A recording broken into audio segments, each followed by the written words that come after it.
Welcome to WatchMojoUK, and today we're counting down our picks for the top 10 incredible weapons found on Antiques Roadshow. This is silver quality. Before we begin, we publish new content every day, so be sure to subscribe to our channel and ring the bell to get notified about our latest videos. For this list, we'll be looking at the most notable rare and amazing swords, daggers and firearms to be showcased on the UK's premier antique show, the Fordham sword.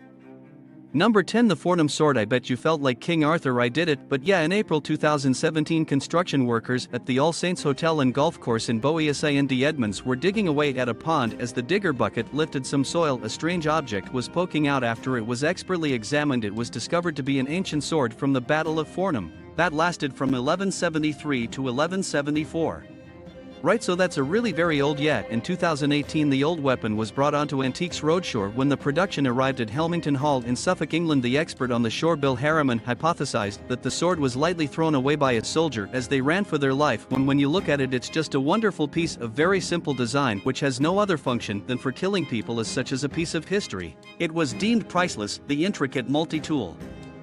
Number 9, the intricate multi-tool. This one knocks mine into an absolute cocked hat, doesn't it? It does. In 2021, one of the most unique multi-tools in the world arrived on Antiques Roadshow as the program came to Dufferin Gardens in Wales. After receiving the item from his father, the guests decided to get the instrument looked at by expert Mark Allen. Everything from scissors to gun cartridge removers to bone saws to a rule. I mean, the sky's the limit, really. He explained that the object was a whopping 48-blade multi-tool that was made in Sheffield in the 19th century as an exhibition piece by the penknives manufacturer Allen. Continued that if it were to go to auction, it could easily sell for up to £3,000. That's amazing.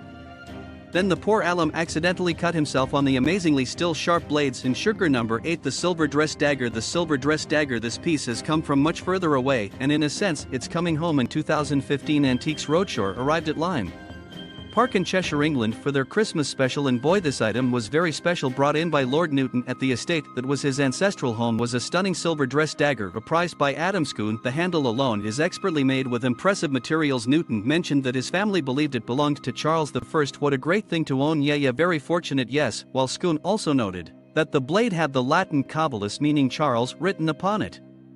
He also stated it was a common name at the time. Regardless, after speaking to colleagues, Schoon believed this elegant dagger was made in the 16th century for use by a noble, valued up to £20,000. It's very rare. Perhaps I need to insure it all. Number 7, the sword of surrender. Sword of surrender. But this is a sword with a really special story. In October 1781, Great Britain was losing the siege of Yorktown during the American Revolutionary War. Saying no option, the General Lord Charles Cornwallis surrendered to the Americans. Instead of going himself, he sent Charles O'Hara to hand over the sword of surrender, essentially ending the war before the weapon was returned to the general. This is the actual story. This is the actual sword with which he had to surrender. In September 2016, this history-altering blade arrived on Antiques Roadshow in Orderly End in Essex, England, at the hands of expert Wabatilney. The weapon had been passed through Cornwallis's descendants before being on the shore. With the rich history behind it, Tilney gave it a low estimate of between £10,000 to £12,000, but it could go higher, especially in the US market. It's such a fascinating thing for the American Damascus shotgun. Number 6, Damascus barreled shotgun. Originally from 1760s, 1770s, the last thing you want to do if you appear as a guest with a rare item on Antiques Roadshow is tell the expert where you've kept it when you've been a bit careless. But in 2020, at the Vienna Museum in Dundee, Scotland, one person learned this the hard way.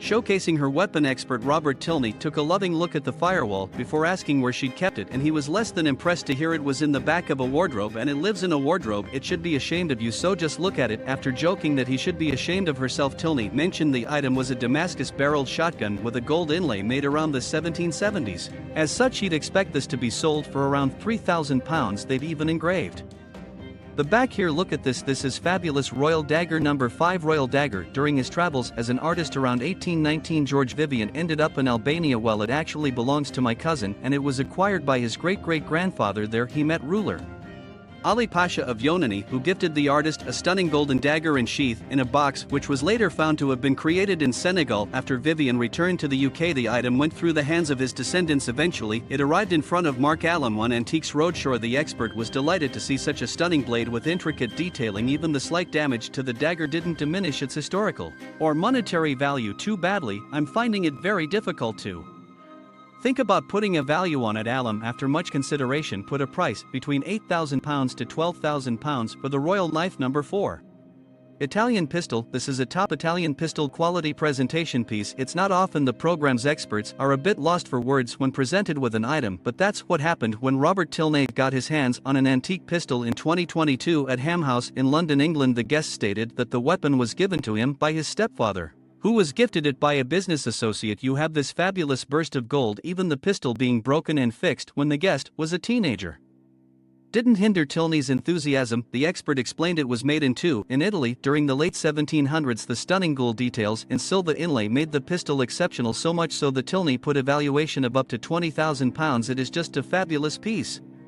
Number 3. Indian daggers. Sometimes it's a small world. In 2021, Antiques Roadshow arrived at Aston Hall in Birmingham, England. The religious aspect to a sword is quite important for many of the martial races of India. There, a guest arrived with a collection of ancient Indian weaponry that belonged to her dad, for expert Ranjit Singh, who had dealings with her father in the past. Each item beautifully detailed a tale from religion. One blade. The South Indian Bichua spoke about Sati's marriage to the Hindu god Shiva and upsprung for Europe, who was a protagonist of the story and is pictured right here. Other weaponry included a 17th or 16th century Qatar and an 18th century specifically created ceremonial double dagger. The guest stated her father spent around £10,000 on the items. The biquire lawn was valued by Singh at the same price, around £35,000 for the Qatar and the double dagger at £40,000. Is that what you expected? A lot more than what expected. Number 2. Musical pen knife. You've brought in my opinion, one of the most beautiful things I've ever seen on the roadshow. Good pen knives are usually made to be a weapon or a tool for survival. They don't usually possess the ability to play music, but that turned out to be the case with this unique one. In 2015, when Antiques Roadshow arrived at Broughton Castle in Oxfordshire, England, his expert John Badale explained the beautifully designed pen knife was made in Switzerland around 1820. That's where you would wind it up and then you could play it, and it would play a couple of tunes on top of the double blades. A small opening at the bottom of the knife had a small winding keyhole for the item to play music. Sadly, the key was damaged, however, Badley reassured the guest that it could be fixed and play a tune again. Even with this issue, he gave it a value of between £60,000 and £80,000. Now honestly, really, you sure? Number 1. Colt gun. Sometimes you hear about people spending little for an item only for it to be worth a fortune, probably about 80-37. And looking at this, I think this is really early in the series, and one guest on the Antiques Roadshow got to enjoy this dream when the program appeared at the Black Country Living Museum in the West Midlands, England, in 2018. Expert Bill Harriman explained this Colt gun was one of the first to use percussion caps, and this exact one was likely made in an early batch during 1837 in the US. As you pull the hammer back, bingo, out comes a little trigger. In Haberman's opinion, this revolver was the most significant model in firearms history. The guest bought the Colt 40 years ago and spent £150 for it, roughly £630 with inflation in 2018. A startled Harriman stated this item was worth a staggering £150,000 if it is, then I think it's got to be £150,000. Do you agree with our pigs? Check out this other recent clip from WatchMojoUK and be sure to subscribe and ring the bell to be notified about our latest videos.